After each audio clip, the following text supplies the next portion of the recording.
If you live in the UK, you might soon be able to tuck into some vodka from Chernobyl. Now, while that might sound like a radioactive nightmare, this stuff is supposedly completely safe to drink, partly because radioactive particles don't carry over during the distillation process, and also because of the extent to which nature has recovered throughout much of the area surrounding Chernobyl since the 1986 disaster. The project is the brainchild of both researchers in Ukraine and environmental scientist Jim Smith, who's at Portsmouth University. They've just distilled their first batch of vodka, but unfortunately, as soon as it set off from the distillery, it was seized by thirsty Ukrainian authorities who are eager to enforce the law, I'm sure. Phil Sansom asked Jim how he's got himself into customs limbo. What we found is that crops in the exclusion zone, so this is the abandoned area around the power station, I wouldn't say they were dangerous, but they're slightly above the Ukrainian limit for consumption. But when we distilled them to produce alcohol, we couldn't find any radioactivity from Chernobyl in the alcohol that we produced. Our first experimental bottle was with a rye grain. Unfortunately, in Ukraine, you're not allowed to make what we made, which is a kind of moonshine grain spirit. You bootleggers. So we thought, well, we weren't deterred, so we kept on. We made an apple vodka. So you make a strong cider from the apples, and then you distill it up to about 82% alcohol, and then you dilute it down to the 42% that it is. And the experiment is, can we get these to the UK and start selling them? And that's where it sort of all started to go wrong.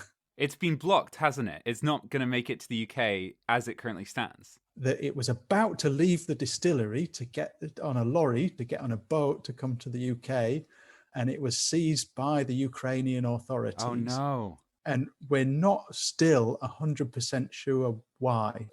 Jim, what's kind of the point of this whole initiative that they've managed to put a stopper in? Because you've shown that some of these crops are safe, especially when you distill them.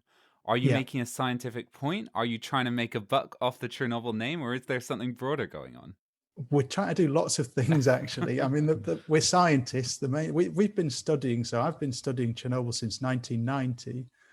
But the thing that really we've been trying to do is to try and support Ukraine in reusing some of the abandoned lands. So there's the main exclusion zone, which is now a wildlife reserve around the power station, but there's also what we call the zone of obligatory resettlement, which is a kind of semi-abandoned area. So we've been working with a town called Narodici, where there's a population of about 10,000 people. There's a school, there's council buildings, but officially no investment is allowed, no business, and no use of agricultural land.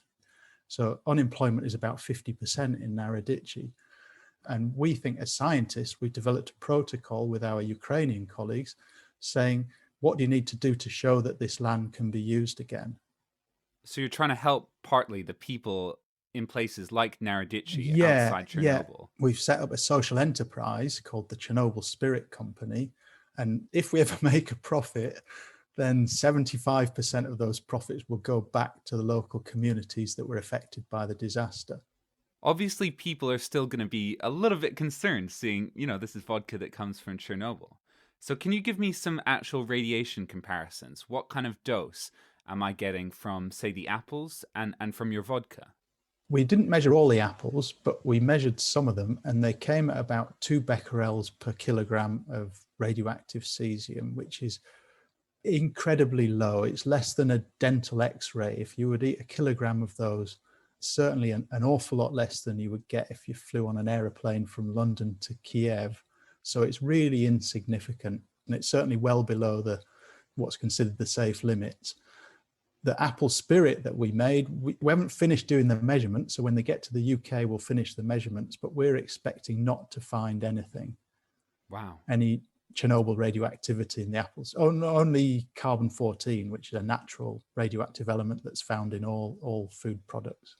All right, so if you get out of export hell, is it going to end up here in the UK or in other, sort of supermarkets anywhere else? We're planning at first to sell online, direct to customers. And what am I looking for? Chernobyl vodka? Yes, so we've got a website, which is www.atomicvodka.com. That's atomic with a K. Atomic with a K. What does it taste like? I haven't tasted the apple spirit yet. I've tasted the grain spirit that we made, and it tastes great to me. My Ukrainian colleagues have tasted the apple spirit, and they're pretty happy with it. And they know their stuff. They know their drinks. Jim Smith talking about Atomic, his new vodka from Chernobyl.